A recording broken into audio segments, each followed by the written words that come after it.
જય શ્રી કૃષ્ણ. કેબી પટેલ ચેનલમાં તમારું સ્વાગત છે. આજની રેસીપી છે ખાંડવીનું શાક. તો ખાંડવીના શાક માટેની સામગ્રી તો આ છે ખાંડવી. ઓલરેડી આપણે પહેલાં બનાવેલી રાખી હતી. ખાંડવીની રેસીપી જોતી હશે તો હું ચેનલમાં મૂકીશ.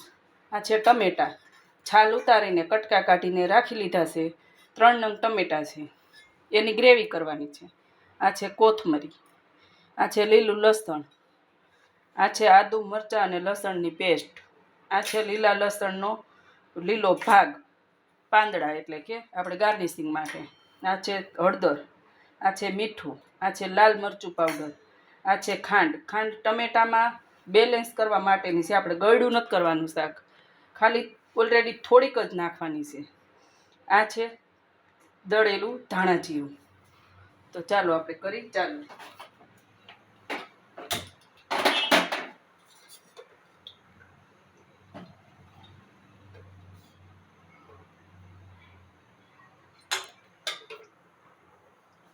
ત્રણ પાવડા તેલ લેશું આપણે.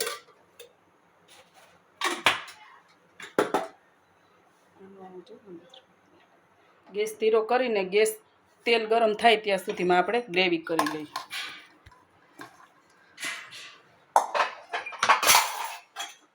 જારમાં નાખીને ગ્રેવી. આપણી ગ્રેવી રેડી છે. ટમેટાની છાલ કાઢી નાખી હતી એટલે ગ્રેવી સારી થઈ. આવી ગ્રેવી કરવાની.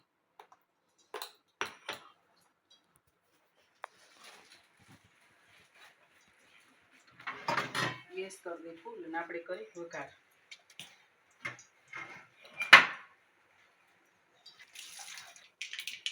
રાઈ મંડી છે ફૂટવા.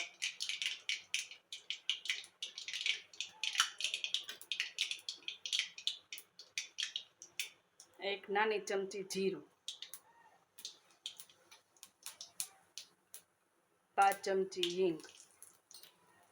આપણે ગેસ કરી દઈએ ધીરો.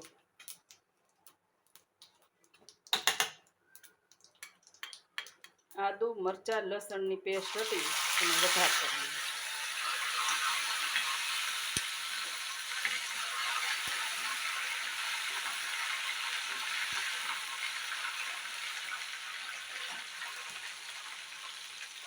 હવે આપણે ટમેટાની ગ્રેવી.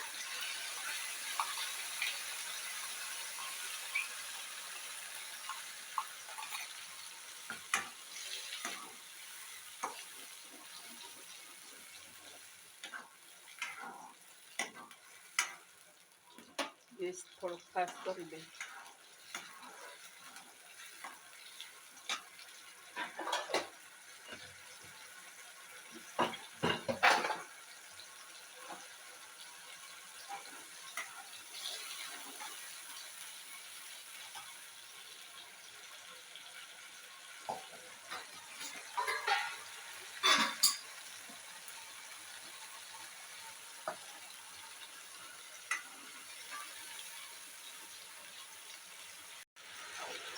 હવે આપણે એમાં નાખી દઈએ લીલું લસણ.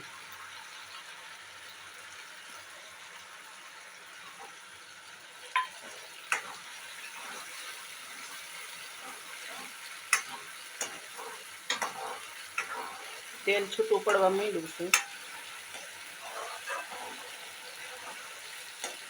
છાટા ઉડતા બંધ થઈ જાય એટલે આપણે ગ્રેવી થઈ ગઈ હોય.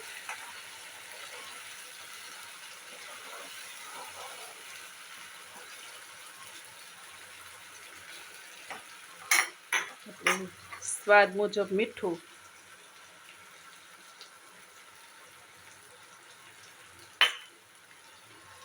હળદર,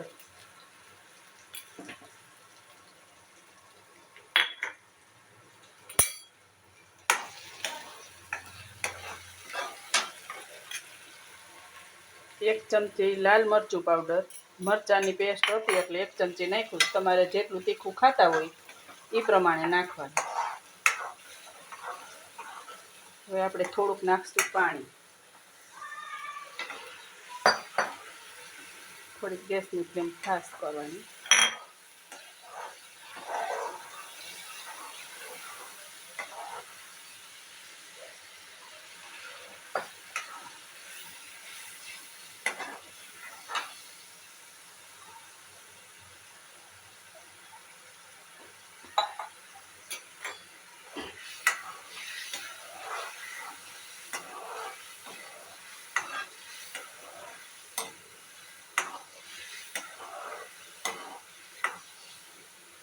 થોડોક આપણે સ્વાદ આવી જાય કોથમરીનો, ધાણા ભાજીનો, એટલી નાખી પછી ગાર્નિશિંગ માટે નાખશું.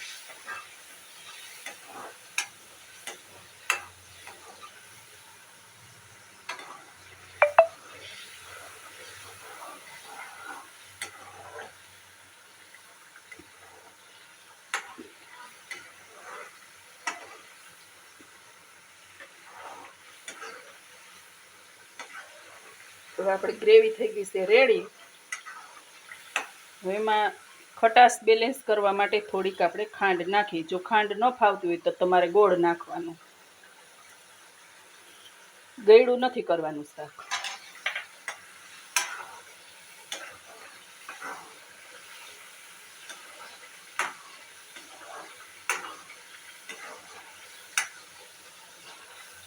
ઉપરથી આપણે નાખી દઈ લસણના લીલા પાંદ જે રાખ્યા હતા એ.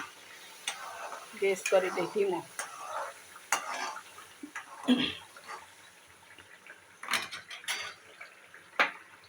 આપણે એક એક કરીને ખાંડવી મૂકી દઈએ.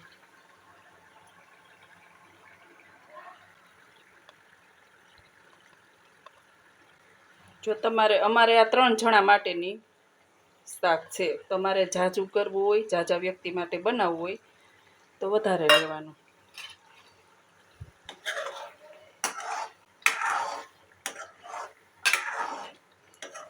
ખાંડવી નાખ્યા પછી બહુ હલાવવાનું નહીં. આપણું થઈ ગયું છે શાક રેડી. નાખી દઈએ ધાણા જીરું પાવડર.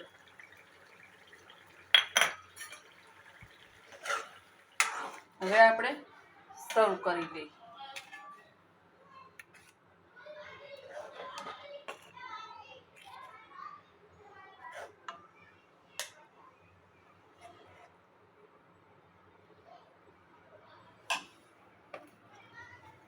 પર આપણે ધાણા ભાજી નાખી દઈએ. આ છે આપણે ખાંડવીનું શાક, આજની રેસીપી. ચેનલમાં તમે નવા હોય તો લાઈક, શેર, સબસ્ક્રાઈબ કરી દેજો. બેલ આઇકન દબાવવાનું ભૂલતા નહીં, જેથી કરીને તમને વિડીયો નવા મળતા રહે. જય શ્રી કૃષ્ણ.